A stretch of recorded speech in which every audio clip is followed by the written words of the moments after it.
जब जीव को मनुष्य शरीर में जन्म लेना होता है तो प्रकृति में वर्षा के साथ आता है, प्रकृति में वर्षा के साथ आया, और फसल में मूली, गाजर, गेहूं, अन्न, इनमें वो जीव प्रवेश करता है और उसे माता पिता दोनों पाते हैं। तो सप्तम धातु वीर के रूप में परिणित होता है जीव। वो वीर कण के रूप में माता के उदर में जब प्रवेश करता है तो एक रात्रि में मां का और पिता का, दोनों का वो जो वीर मिलता है, उस रज और वीर के मिलने से एक कलल सा बनता है। 5 रात्रि व्यतीत होने के बाद एक बुदबुदा सा बनता है। 10 रात्रि व्यतीत होने के बाद एक बेर की सी आकृति होती है। फिर उसके बाद उसमें धीरे धीरे मांसपेशियां बढ़ने लगती हैं। 1 महीने में उसके सिर निकल आता है, 2 महीने में हाथ पांव अंगों का विभाग होता है, तीसरे महीने में नख, रोम, अस्थि, चर्म, स्त्री पुरुष के चिन्ह प्रकट हो जाते हैं, 4 महीने में मांसादि 7 धातुएं प्रकट हो जाती है, 5वें महीने में चेतना जागृत हो जाती है। जैसे अपने चेतना, ऐसे 5वें महीने में गर्भस्थ शिशु की चेतना जागृत हो गई। जीव है पर चेतना 5 महीने बाद मां के गर्भ में जागृत। अब उसे भूख लगती है, प्यास लगती है, वहां की तापमयी जलन, पीड़ा, छोटे छोटे कीड़ों के द्वारा काटना, 6ठे मास में झिल्ली से लपटा हुआ मां की दाहिनी कोख में कीड़े की तरह तड़पता है। उस समय माता को कड़वे और खट्टे पानी की लालसा होती है, जिससे उसके अंगों में जाकर भयंकर जलन होती है। यह है भोग। वो कृमि कीड़े की तरह तड़पता है। मलमूत्र के गड्ढे में बीच में झिल्ली में बंधा हुआ वो जीवात्मा सुकुमार तो होता है, वहां के कीड़े उसे नोचते हैं छोटे छोटे, वो तड़पता है। माता प्रसन्न होती कि जब बच्चा हिलता है, बोले है, उसकी दुर्गति हो रही, वहां भयंकर कष्ट पा रहा है। ऐसा क्लेश होता है कि क्षण क्षण में बेहोश होता रहता है। माता के खाए हुए कड़वे, तीखे, गरम, नमकीन, रूखे, खट्टे, यही पदार्थ पाने की इच्छा होती है माता, क्योंकि उसको भोग भोगना है। उसके कोमल शरीर में भयानक पीड़ा होती है जब माता ऐसे पदार्थ खाती है। गर्भाशय की झिल्ली में लिपटा हुआ, आंतों और मलमूत्र से घिरा हुआ सिर, पेट की और पीठ और गर्दन एक कुंडलाकार, ऐसे कंकण जैसा, ऐसी आकृति गर्भस्थ शिशु की होती है। पिंजड़े में बंद पक्षी के समान पराधीन, ना तो वो हिलडुल सकता है, ना बोल सकता है, बड़ा असमर्थ दुख को भोग रहा है, चेतना पूरी है। इसी समय भगवान द्रवित होकर उसे ज्ञान देते हैं, गर्भस्थ शिशु को, सबको। जे उसे ज्ञान होता है तो सैकड़ों जन्म के कुकर्मों से याद आते हैं, सैकड़ों जन्म के। ओहो, ये मेरे कर्म का ही फल, मैंने ऐसे कर्म किए इसलिए दुख भोग रहा हूं।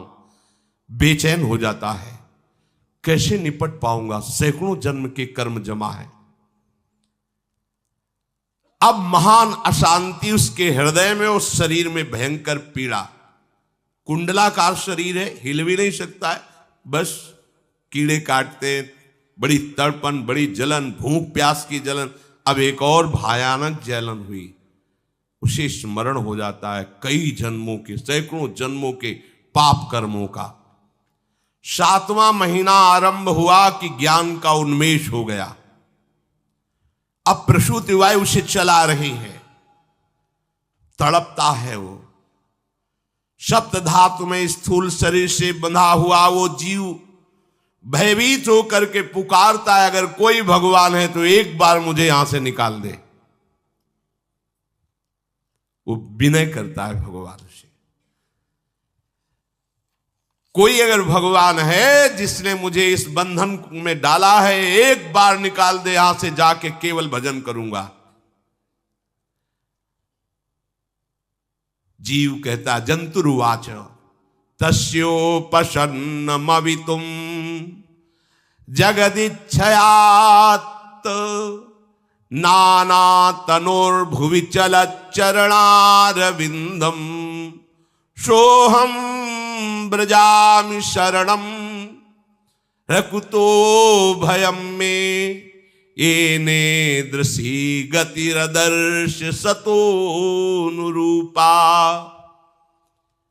हे प्रभु, मैं बड़ा अधम हूं। ये ज्ञान भगवान की तरफ से गर्भस्थ शिशु को होता है। देखो, स्वयं वो इतना कष्ट पा रहा है, फिर जब आप गर्भ हत्या करते हैं तो आपका पाप कितना बड़ा होगा, सोचो। सब माताओं से विनय है, संयम से रहो, सावधान रहो। ये हत्या ऐसी नहीं कि तुम्हारे दान पुण्य से क्षमा हो जाएगी। ये जो भ्रूण हत्या है, गर्भ हत्या है, बहुत बड़ा पाप है। आप लोग अज्ञान के कारण इसको ध्यान नहीं देते, इसे खिलवाड़ समझते हो। कितना ज्ञान है। बेटी ही मां है, बेटी ही बहन है, बेटी ही पत्नी बनती है, बेटी ही किसी के जीवन को धारण करने वाली बनती है। और आपने गर्भ में देख लिया बेटी है, तुम स्वयं मां होकर उसका साथ दे रहे हो, उसका नष्ट करने के लिए। हमारी तो बात ही समझ में नहीं आती, क्या बुद्धि भ्रष्ट हो गई। अगर पुरुष का इतना महत्व है तो बेटियां ना हो तो तुम्हारी कौन सी गति होगी, सोचो जरा। जीना मुश्किल हो जाएगा तुम्हारा। तुम पुरुष किस काम के रह जाओगे। तुम्हारा अर्धांग काट दिया जाए तो तुम कैसे होगे। ये स्त्री स्वरूप अर्धांग है। जिस घर में मां बहन नहीं है, स्त्री स्वरूप नहीं, स्मशान जैसा वो होता है। ध्यान दीजिए, ये बहुत बड़ी गलती है जो अपनी बेटियों की हत्या करते हैं। और ये वो पाप है जो अक्षम्य अपराध है। स्त्री हत्या करना शास्त्रों में बहुत बड़ा पाप कहा गया है। फिर वो तो बच्चा है, बिल्कुल नहीं।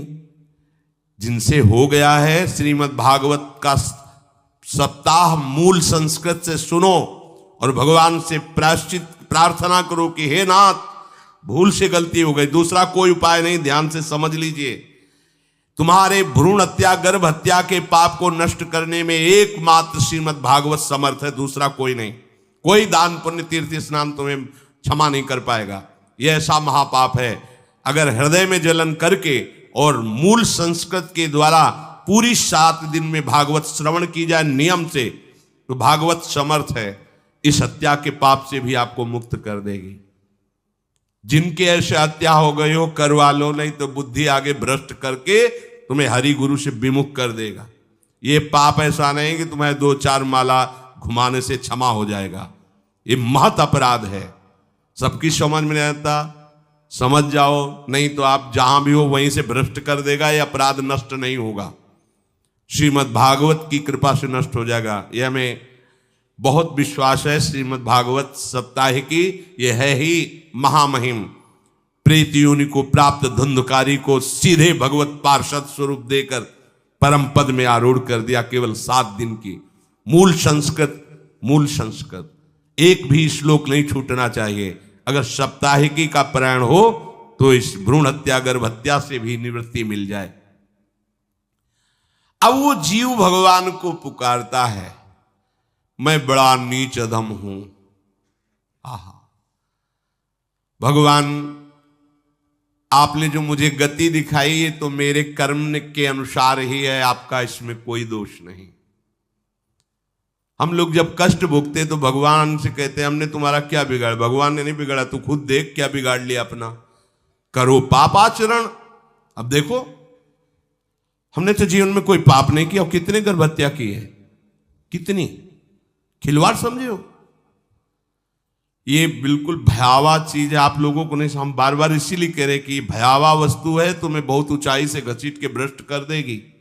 बहुत होश में हो, भूल के कभी ऐसा न करना जहां तक हमारी आवाज पहुंचे, जहां तक सुनाई दे। गर्भ हत्या मत करना, संयम से रहो। इस तरह का व्यवहार मत करो कि तुम्हारा मनुष्य जन्म ही व्यर्थ चला जाए। इसमें तीनों को बराबर दंड मिलेगा। गर्भ हत्या कराने वाला, गर्भ हत्या की प्रेरणा देने वाला और गर्भ हत्या में सहयोग देने वाला जो औषधि डॉक्टर या जो भी, तीनों को दुर्गति होगी। माता, पिता, प्रेरक और कर्ता। ऐसा नहीं कि आप डॉक्टर हो तो आपको गर्भ हत्या करने का अधिकार नहीं। आप डॉक्टर हो दूसरे के शरीर को स्वस्थ करके निरोग करने के लिए, हत्या करने के लिए नहीं। कोई भी हमारा संविधान ऐसा आदेश नहीं करता कि आप गर्भ हत्या कर दो। ना भागवतिक और ना भारतीय संविधान ऐसा संविधान आदेश नहीं करता। अब वो जीव कह रहा है कि प्रभु मेरे योग्य ही है आपने जो मुझे दंड दिया है। मैंने सुना है कि आपकी शरण में जो आता है आप उसकी रक्षा कर लेते हैं। आपकी जो शरण में हो जाता है वो इस भूमि पर, भारत भूमि पर, विश्व पर निर्भय विचरण करता है। कोई उसे भय नहीं प्रदान कर सकता। प्रभु, मैं इस माता के उदर में माया का रहस्य न जानने के कारण ऐसे कर्म किए कि मैं आ गया हूं। बहुत दुख पा रहा हूं। हे निर्विकार अखंड बोध स्वरूप परमात्मा, मैं बार बार नमस्कार करता हूं। प्रभु, मेरे ऊपर कृपा कर दो।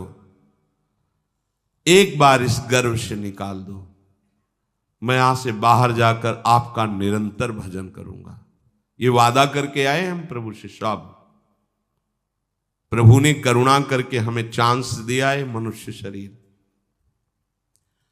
प्रभु, मैं बहुत जन्मों से इस समय स्मृति आ रही देख रहा हूं, कर्मों में भटकता रहा आपसे विमुख होकर के। ये जो मुझे अभी ज्ञान हो रहा है केवल आपकी कृपा से तत्कालिक है। तत्कालिक, एक तत्कालिक वैराग्य होता है। जैसे कथा सुनियो, मन में आया कि अब तो भजन ही करना है। ये तत्कालिक है, स्थायी नहीं है। इसे स्थायी बनाओ।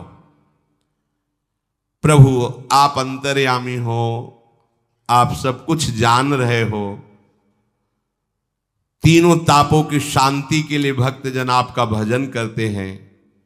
मैं देहधारी होकर जीव माता के उदर में मलमूत्र से रुधिर की झिल्ली में फंसा हुआ माता की जठराग्नि के ताप से जल रहा हूं। प्रभु, एक एक क्षण में यहां विकल होकर केवल इंतजार कर रहा हूं कि किस समय मुझे यहां से निकाला जाएगा। दीन बंधु, यहां से कब मैं निकलूंगा। स्वामिन, आप बड़े दयालु हो। आप जैसे उदार प्रभु ने मुझ गर्भस्थ शिशु को ये ज्ञान दिया। हे दीन बंधु, आप अपनी कृपा से प्रसन्न हो जाइए। प्रभु, एक बार निकाल दीजिए। मैं ऐसा भजन करूंगा कि दोबारा संसार के दुख में नहीं आऊंगा। कपिल भगवान कहते हैं, हे माता, वो गर्भस्थ बालक शिशु भगवान से प्रार्थना करता है। भगवान का आदेश होता है, तत्काल प्रसव वायु धक्का मारती है। जे ही प्रसव वायु धक्का मारती तो उसको ऐसा भयंकर कष्ट होता है, जैसा पीछे लिखा है कि जैसे जिंदा किसी की चमड़ी उतारी जाए, ऐसा मां के गर्भ से निकलते समय उसे कष्ट होता है। वो अत्यंत कष्ट से व्याकुल होता है। उसी समय उसका वो ज्ञान नष्ट हो जाता है जो भगवान ने दिया था। उस समय उसकी श्वास की गति रुक जाती है। जैसे किसी का गला दबा दिया जाए तो कैसा लगेगा, ऐसे ही पूरी की पूरी भागवती की स्मृति नष्ट हो गई। होश आया तब देखा कि वो बाहर पड़ा हुआ है, माता के उस मलमूत्र में सना हुआ बिष्ठे की कीड़े की तरह। गर्भवास में जो दिव्य ज्ञान प्रकट हुआ था भगवान की कृपा से, वो सब नष्ट हो गया। भूमि परत भा ढाबर पानी, तिम जीवे माया लपटानी। चेतन आई तो रोने लगा। वो ज्ञान कहां गया, वो ज्ञानदाता कहां गया। वो कहता है कहां कहां। बोले थाली बजाओ, बच्चा हुआ है। और वो तो रो रहा है कि कहां, वो ज्ञान कहां गया जिसके बल से मैं कह रहा था कि बाहर निकाल दो, मैं आपका भजन करूंगा। सब खत्म ज्ञान। जो लोग उसका अभिप्राय नहीं समझते, वो उत्सव मनाते हैं। बालक हुआ है, वो रो रहा है। वो कहाँ गया ज्ञान, कहाँ कहाँ कहाँ? छोटा बालक यही रोक कहता, कहाँ? अभी जो ज्ञान उत्पन्न हुआ था, जो अभी भगवान का बोध हुआ था, वो कहाँ गया, कहाँ गया? घर परिवार के लोग उसका पालन पोषण करते रहते हैं, उसमें कोई निषेध करने की शक्ति नहीं हो रही। मच्छर काट रहा है, दुख हो रहा है, हटा नहीं सकता बालक। उस जीव को शिशु अवस्था में जब कपड़ों पे लिपेट कर ऐसे लिटाया जाता है तो इतना कोमल त्वचा होती कि कपड़े भी उसको, जैसे खुजलाहट है, पीड़ा है या जलन है, बिल्कुल कोमल त्वचा होती, कुछ नहीं कर सकता हो, पर रो सकता है। ना खुजलाने की, ना करवट बदलने की, ना उठने की कोई सामर्थ्य नहीं। बड़ा कष्ट पाता है बाल्यावस्था में, क्योंकि त्वचा बड़ी कोमल होती, दास मच्छर आदि जीव उसको काटते हैं। गर्भावस्था का कोई ज्ञान नहीं रहा, सिर्फ रोना ही रोना रह रहा। इस प्रकार उसकी बाल्यावस्था कटी, कौमार अवस्था आई, पौगंड अवस्था, इनमें वो खिलवाड़ में फंस गया। जैसे जैसे बड़ा होता जाता, चेतना, गुनगुना, ये कार, ये प्लास्टिक के ऐसे उनमें मगन है। देखो ना छोटे बच्चों को, अज्ञानवश इसकी ये अवस्था कट गई। बड़े भाग्यशाली ऐसे भी बच्चे हैं जो तुतला के बोलते, उनकी मैया कहती राधा बोलो, राधा। देखो ये सौभाग्य, प्रणाम है उन माताओं को जो अपने बच्चों को भगवान नाम बुलाती हैं कि आप बोलो, श्री हरिवंश बोलो, राधे राधे बोलो। धीरे धीरे उसकी युवा अवस्था पहुंची। इस समय उसके अंदर एक भूत सवार होता है, जवानी का भूत है, ये सबके सवार होता है। अगर मंत्र चल रहा है तो भूत नहीं चढ़ेगा, नाम चल रहा है तो भूत नहीं चढ़ेगा, नहीं तो भूत चढ़ जाता है। ये कुछ भी करवा सकता है भूत, भूत ही तो है ना। वैसे ही पंचभूत लिपट गए, ये ऊपर से जवानी का और भूत सवार हुआ तो जौवन ज्वर के ही नहीं बलकावा। जवानी में कोई भी ऐसा अपराध नहीं जो हो ना जाए। बड़ा भयानक इसमें स्वरूप होता है। इसमें केवल भोग, केवल भोग, एक ही दृष्टि रहती है, भोग भोगना। अज्ञानवश जब भोगों की प्राप्ति में बाधा पड़ती तो भयंकर वो क्रोध करता है, शोकाकुल होकर हिंसा कर बैठता है। जैसी घटनाएं सुनने को मिलती हैं, राक्षसी घटनाएं, ये भूत है जवानी का। जहां कामना में बाधा पहुंची, क्रोध, क्रोध में वो समझ नहीं पाता कि मेरे जैसा ही प्रिय शरीर उसका है जो मैं वर्ताव कर रहा हूं। सदेहेन मानेन वर्धमानेन मन्युना करोति विग्रहम कामी कामेष्वंताय चात्मनः।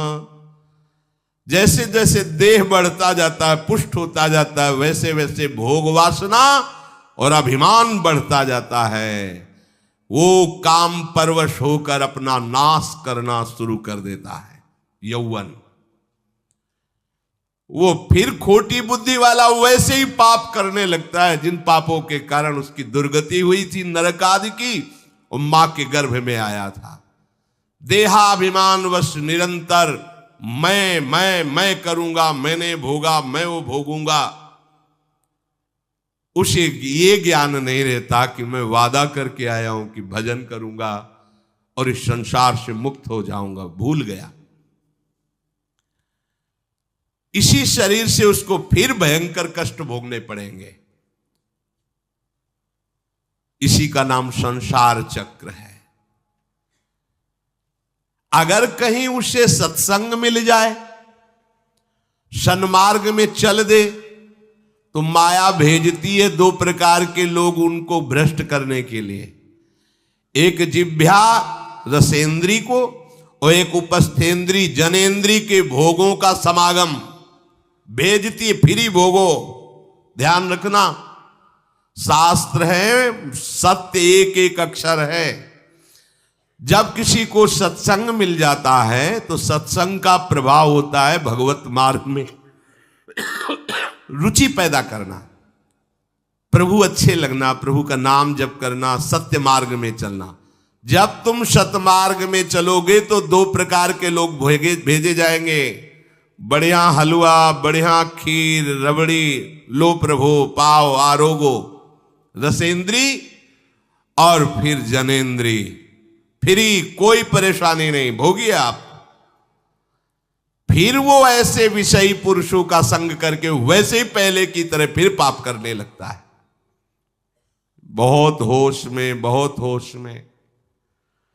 इनको ऐसे लोगों का संग कराया जाता है जिससे सत्य, शौच, पवित्रता, दया, संयम, लज्जा, क्षमा, यश, मन इंद्री का संयम, ये सब सद्गुण नष्ट हो जाएं, ऐसे लोगों का संग कराया जाता है। ऐसे लोग बहुत हैं, वो आपको पैसा खर्चा करके वो आपको भोग दिलाएंगे, भोगो भैया, आप इनके लिए नहीं भगवत मार्ग में आए हो, आप प्रभु की प्राप्ति के लिए आए हो। बच्चों सावधान हो। ये देखो शास्त्र कह रहा है रसेंद्री और जनेंद्री दो की सुविधा देने वाले लोग मिल जाएंगे।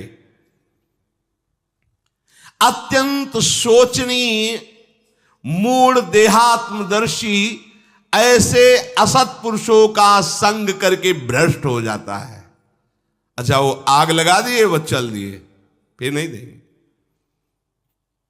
कुछ लोग ऐसे होते हैं, ये 10 दिन अपने पैसे से आपको नशा करवाएंगे, फिर इसके बाद तुम्हें उनके पैरों में गिरना पड़ेगा, फिर मांगने से भी नहीं देंगे, पहले फिर ही देंगे। आदत बिगड़ गई। अब ऐसे लोग मिलेंगे, मुस्कुराएंगे, हंसेंगे, आपको गले लगाएंगे, आपको लगेगा जीवन का सार मिल गया, फिर इसके बाद जूते चलाएंगे, गली में नहीं देखने देंगे। अब तुम्हारी वृत्ति बिगड़ गई, तुम उधर ही ताको, होश में, होश में। इस जीव को किसी और के संग से ऐसा बंधन, ऐसा मोह नहीं होता जैसा कामिनियों के संग से होता है। भगवान कपिल देव जी कह रहे हैं न तथास्य भवेन मोहो बंधश्चान्य प्रसंगतः योषित संज्ञाद यथा पुरुषो यथा तत्संग संगता। कामी पुरुषों का, कामिनियों का संग जैसा परमार्थ भ्रष्ट करता है वैसा और किसी से नहीं हो सकता। इसलिए तुम इतना अपने को मत साधक समझ लो कि हमारा कौन बिगाड़ सकता है। उदाहरण में दे रहे हैं, प्रजापति स्वाम दुहितरम दृष्ट्वा तद्रूप धर्षितः रोहित भूताम शोनवधा वदृक्ष रूपी हतत्रपहा। स्वयं प्रजापति भगवान ब्रह्मा जी ने अपनी पुत्री को जब देखा, प्रसंग आता है, सरस्वती जी, बहुत सुंदर सरस्वती जी है, तो अपने को संभाल न सके। उनके रूप, लावण्य और यौवन के स्वरूप को देखकर भगवान ब्रह्मा जी आकर्षित हो गए। इसलिए दूसरों की तो बात ही क्या है, हम सब ब्रह्मा के ही बनाए हुए हैं, वो आकर्षित हो गए। इसलिए बलम में पश्चिमाया स्त्री मैया जैनो दिशाम या करोति पदाक्रांतान भूर्विजंभेण केवलम। हे माता, मेरी माया का बल देखो, जो अपने पैरों से विश्व को कुचल सकते हैं, ऐसे दिग्विजयों को अपने पैरों के नीचे कुचल दे, वो मेरी माया है। देखो, बलम में पश्चिमाया स्त्री मैया जैनो दिशाम, जो 10 दिशाओं पर विजय प्राप्त कर सकते, उनको भी घुटने टिकवा दे, ये मेरी माया है। संगम न कुर्यात् प्रमदा सुजातु योगस्य पारम परमारुरुक्षु मत्सेवया प्रतिलब्धात्म लाभो वदन्ति या निरय द्वारमस्य। श्री भगवान कह रहे हैं, अहो मेरी इस माया का बल देखो।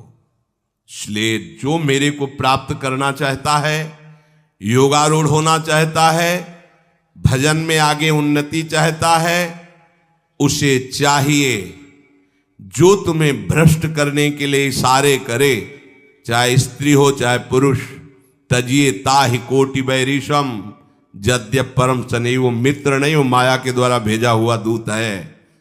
चाहे कोई भी हो, होश में तुम समझते हो कि बाजी जीत गए, भाग्य खुल गए, तरस रहे थे भोगों के लिए, मिल गए भोग। अरे नारकी गतियों से बचने के लिए तुम्हें अवसर मिला था, फिर नरक जा रहे हो।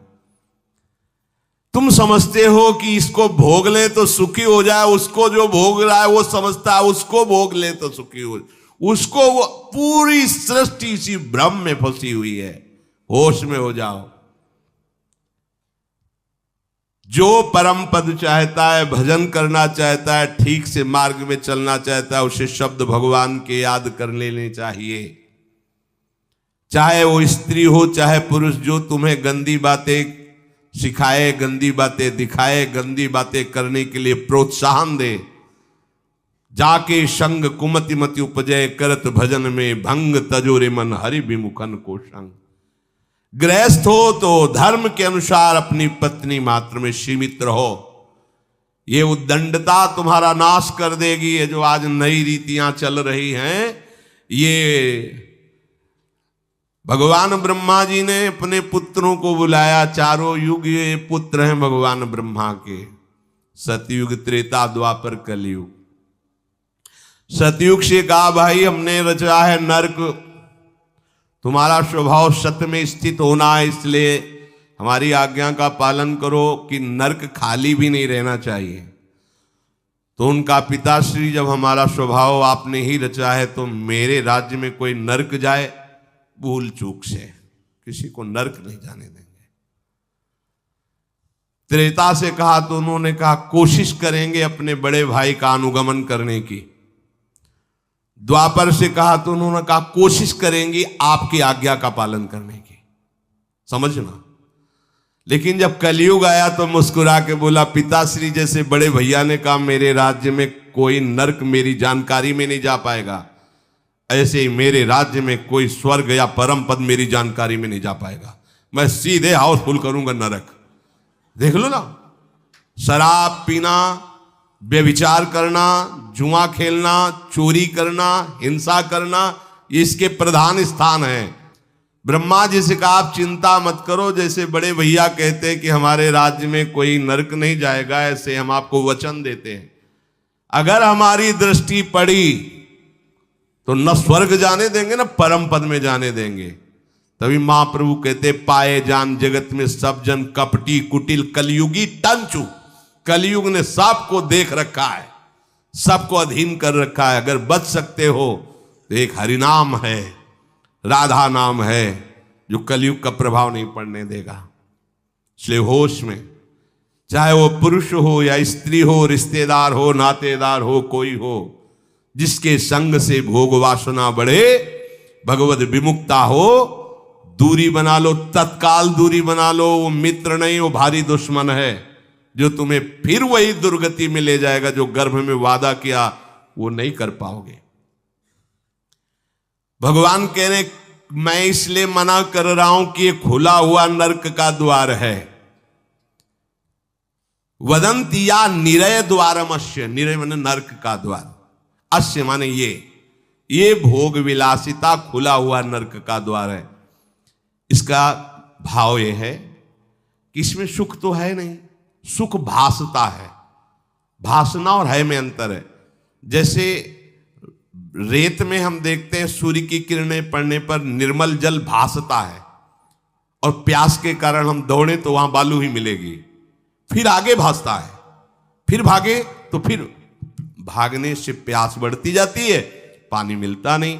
ऐसे ही परस्पर आकर्षण में सुख भासता है, होता नहीं।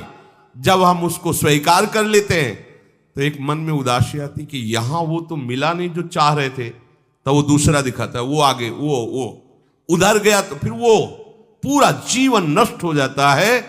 और मिला नहीं क्योंकि है नहीं, भासता है, सुख भासता है नहीं। प्रभु में सुख भासता नहीं, प्रभु में सुख है, भासता नहीं है। इसलिए जो भासता में लगे वो प्रभु में नहीं लग पाते, क्योंकि वहां भासता नहीं है, वहां भास रहा है। वो है नहीं, यहां है, भास नहीं रहा है तो है का परिचय नहीं है, इसलिए वो यहां लग, और जो लग गया तो नाच नाच के मीरा जी कहती, पायो जी पायो मैंने राम रतन धन पायो। पति है।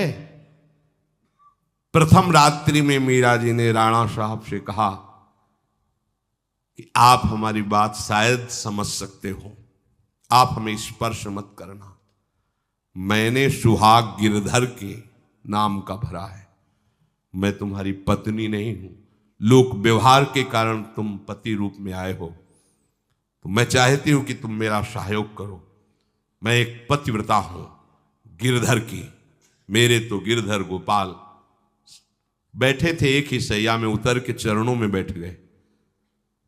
मीरा जी के चरण पकड़े के हो भाग्य, मुझे ऐसे सौभाग्य मिला कि आपका पति होने का, एकांत में आप हमारी गुरु होंगी और समाज में आप पत्नी का स्वांग करेंगी, जिससे आपको विक्षेप नहीं पड़े। आजीवन निर्वाह किया, एकांत में गुरुवत मीरा जी के प्रति व्यवहार करते राणा साहब, और व्यवहार में मीरा जी पत्नी जैसा व्यवहार में बाहर और अंतर में ऐसी सदगति हुई राणा की जो बड़े बड़े योगियों को दुर्लभ है।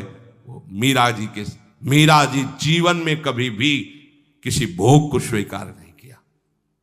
गिरधर के रंग राची, सब भोग चरणों में लुट रहे थे। सोचिए, राज परिवार में ब्याही गई, क्या था, किसी भी सुख की आकांक्षा नहीं। यह है रंग श्री हरि का, है नहीं ना उनमें सुख, जो है सुख वो मिल गया तो फिर भासने की तरफ क्यों बढ़ेगा। इसलिए ये जो मेरी माया है, ये मित्र बनकर पहले सेवा के बहाने से धीरे धीरे पास आती है। आती है का शब्द माया के लिए है, वो किसी भी रूप में होगी। माया का कोई रूप नहीं आज तक वर्णन किया गया, कोई भी रूप हो, वस्तु, व्यक्ति, स्थान, घटना, कुछ भी। उपासक जब समझ नहीं पाता तो वही उसकी नाश का कारण बन जाती है। बहुत सावधान, हमें नहीं पता किस रूप में आएगी, जिनको पता है हम उनको अपने पास रखें। वो है नाम, राधा राधा, फौरन पता चल जाएगा आपको पक्का। ये ठीक नहीं, नहीं बहुत श्रद्धा, नहीं बिल्कुल हटो, बिल्कुल हटो, अंदर से बिल्कुल हटो। नहीं तो कोई समझाने वाला थोड़ी था बचपन से हमें कि भाई पास कोई हो, यही नाम।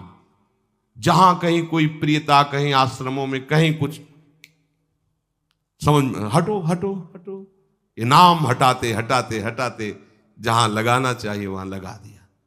नाम अगर है अंग रक्षक तो तुम्हें माया से बचाता रहेगा, क्योंकि जिनकी माया है उन्हीं का नाम है।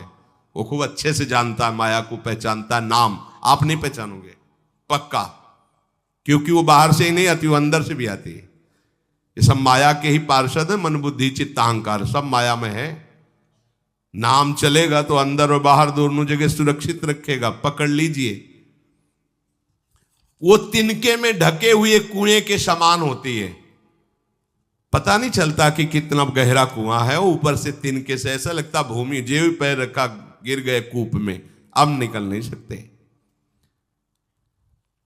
जब मेरी माया में आसक्त हो जाता है तो अंत समय फिर उसी माया का स्मरण आता है, वही सब मैं और मोर तोड़ते। अब वो फिर उसी चिंता से फिर वही फंस गया, फिर वही दुर्गति प्रारंभ। तो हे माता, जो हरि से विमुख हैं उनका ये चक्र चलता रहता है, पुनरपि जननम पुनरपि मरणम पुनरपि जननी जठरे शयनम। इसलिए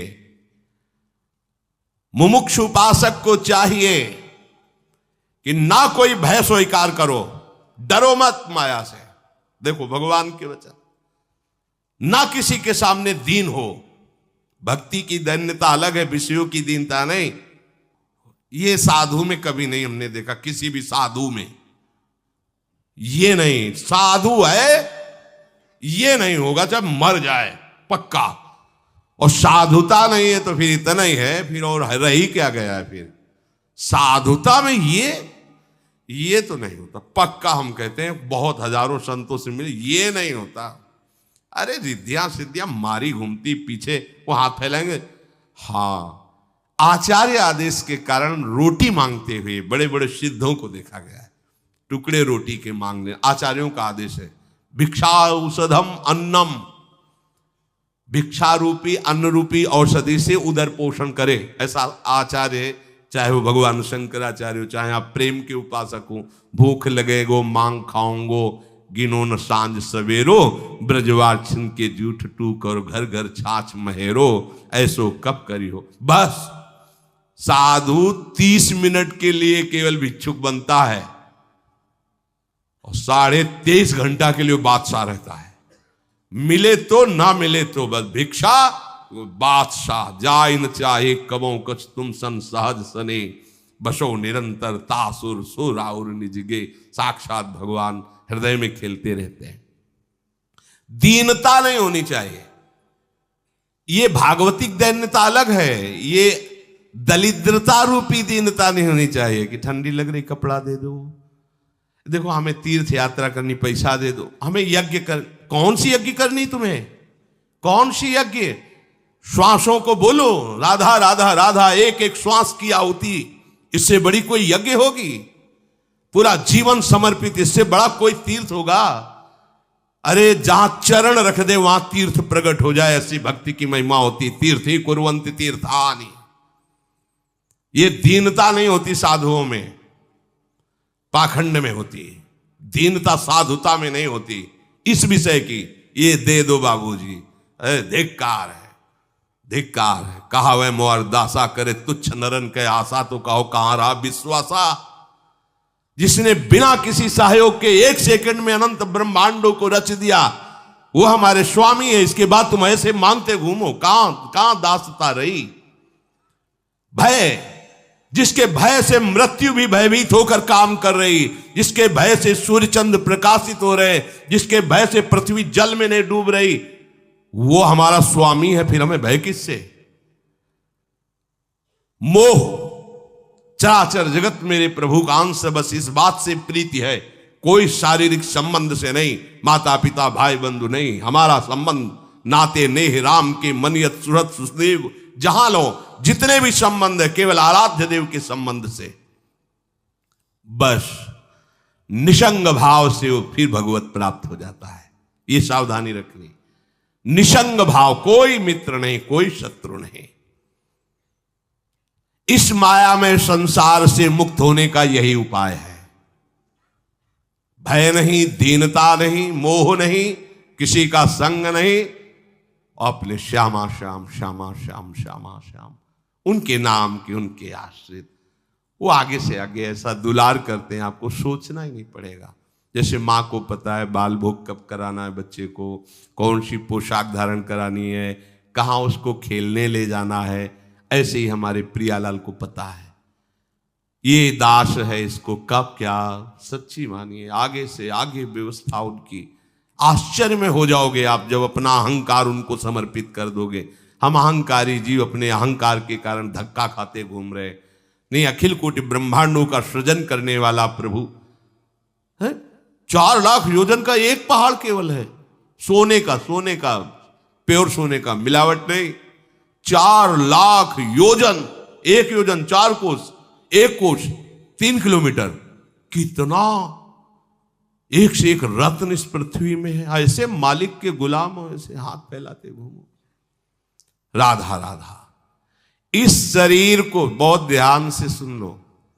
जो इस शरीर को निक्षेप माने धरोहर होता है, धरोहर की भांति।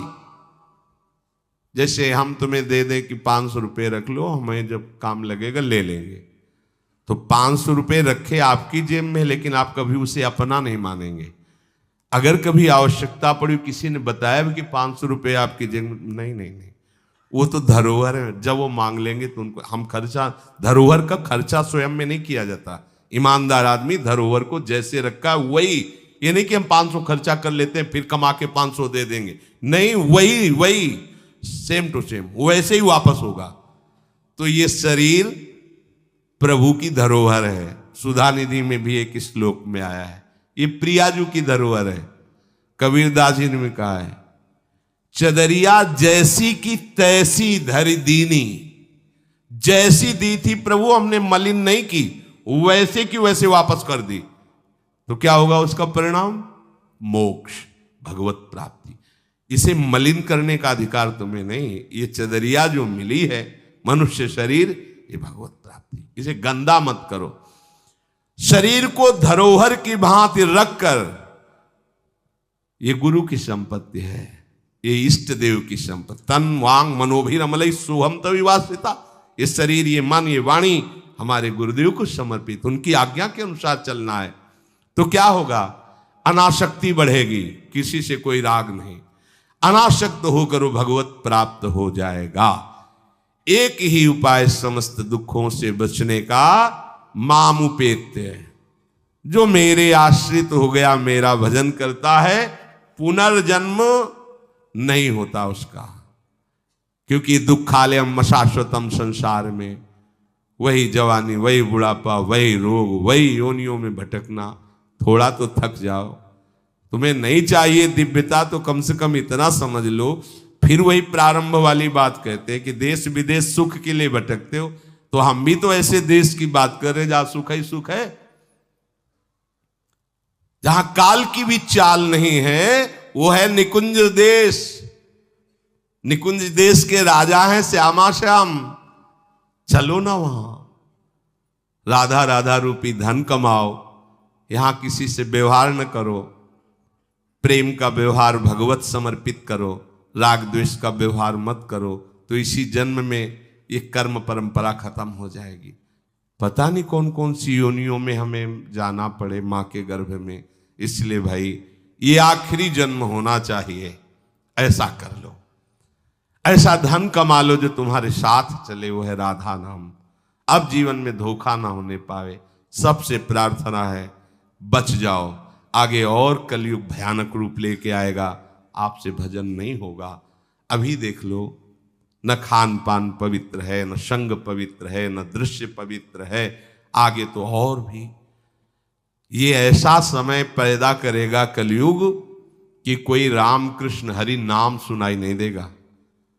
भा भ्रष्टाचारा सब संसारा, धर्म सुने नहीं। कहीं स्वाहा स्वधा तो खत्म होता जा रहा है। देख लो, पहले यज्ञों की भरमार होती थी, कहां यज्ञ हो रहे हैं।